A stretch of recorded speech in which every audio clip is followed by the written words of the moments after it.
You blow your nose, and your handkerchief glows in the dark. That actually happened. Grace Fryer noticed it in 1917, working the night shift at a watch factory in Orange, New Jersey. She laughed about it with her friends. They all did. They painted their nails with the stuff. They lit up their teeth to scare their boyfriends in the dark. The factory floor shimmered like a constellation.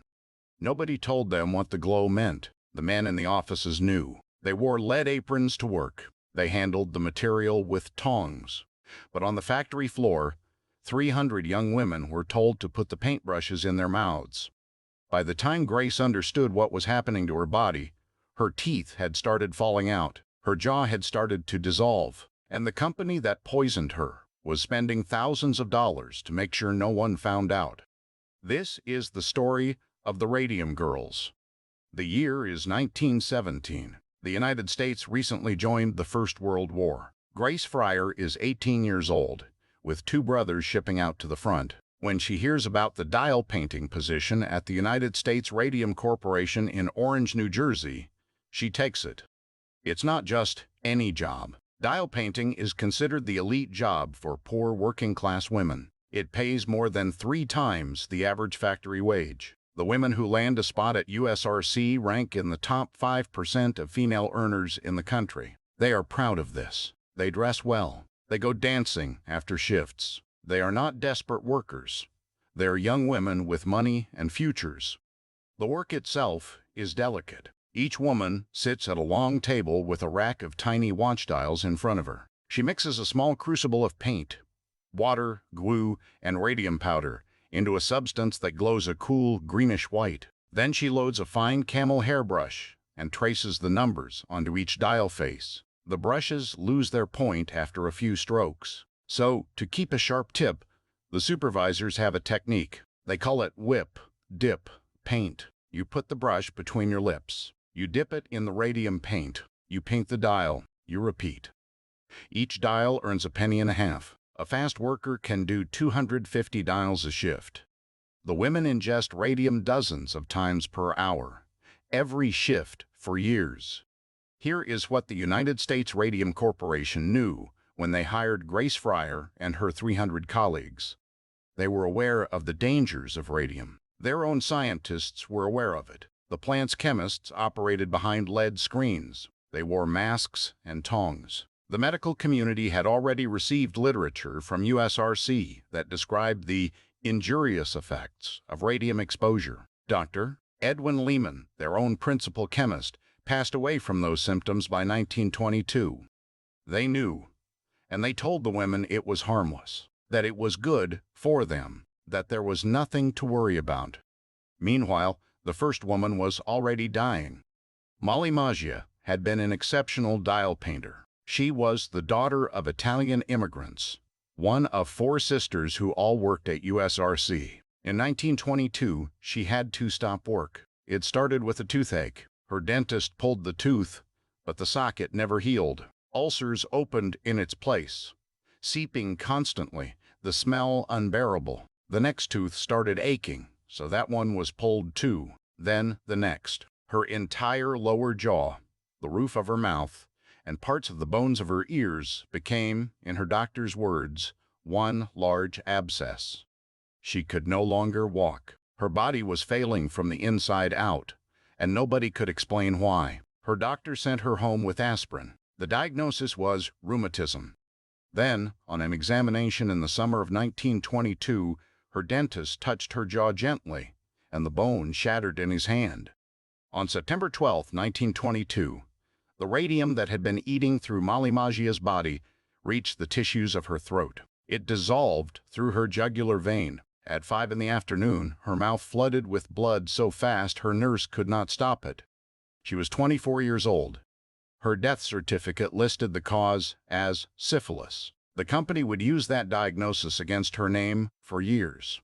By 1924, 50 women who had worked at the Orange plant were sick. A dozen had died. The deaths were similar enough. The jaw decay, the bone collapse, the anemia, that a county physician named Dr. Croesus, Harrison Martland, had begun investigating. He suspected radium. The company suspected the same thing. Their response was not to stop. Their response was to manage the information. USRC hired a Columbia University specialist named Frederick Flynn to examine the sick women. Flynn had no medical license. He was an industrial toxicologist under contract with the company. When he examined Grace Fryer, by then suffering jaw pain and losing teeth, he told her she was in perfect health. A second consultant present at the examination agreed enthusiastically. Grace later discovered both men had been arranged by USRC as part of what investigators would eventually call a campaign of disinformation. The company pressured doctors not to publish their findings. They pressured researchers to keep data confidential. They suppressed reports. When a study by Dr. Catherine Drinker of Harvard documented radium poisoning among the workers, USRC's president rewrote her conclusions before distributing it, changing her findings to say the factory conditions were safe. Grace Fryer found out about the falsified report in 1925. She decided to sue. It took her 2 years to find a lawyer willing to take the case. In New Jersey, no lawyer wanted to take on the U.S. Radium Corporation. At last, Raymond Berry, a lawyer, concurred. By that time, Edna Hussman, Catherine Schaub, Quinta MacDonald, and Albina Larice, the sister of Mollie Maggia, had joined Grace. The 5 of them became known as the Radium Girls.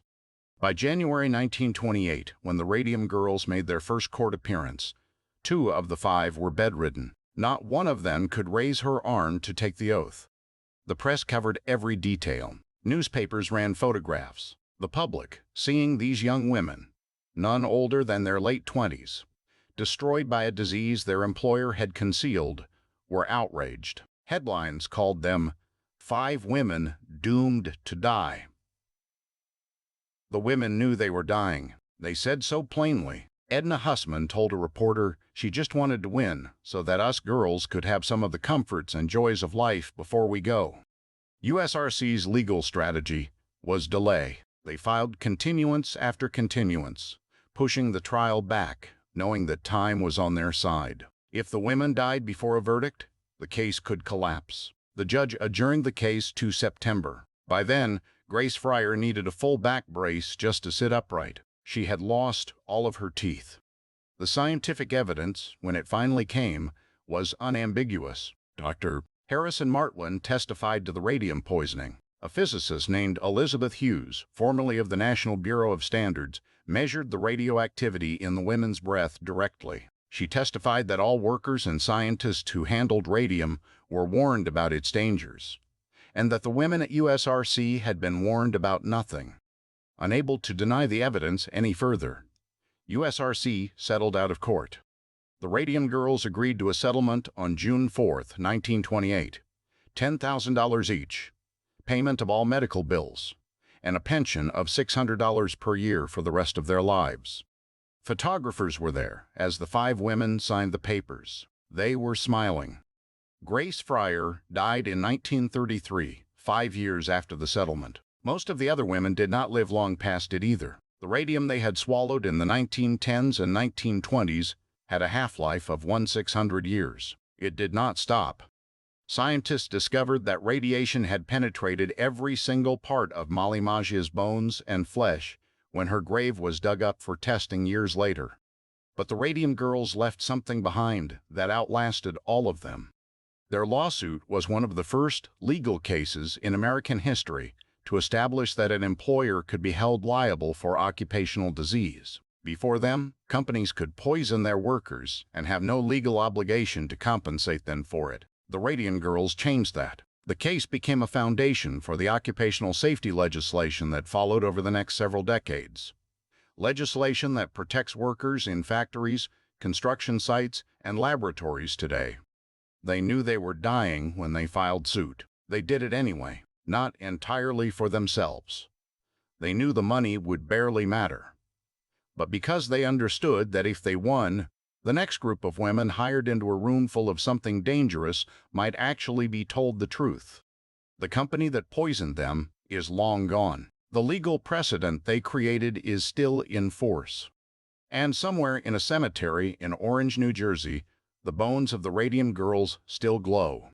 If you want to know what happened after, Because this story didn't end in New Jersey.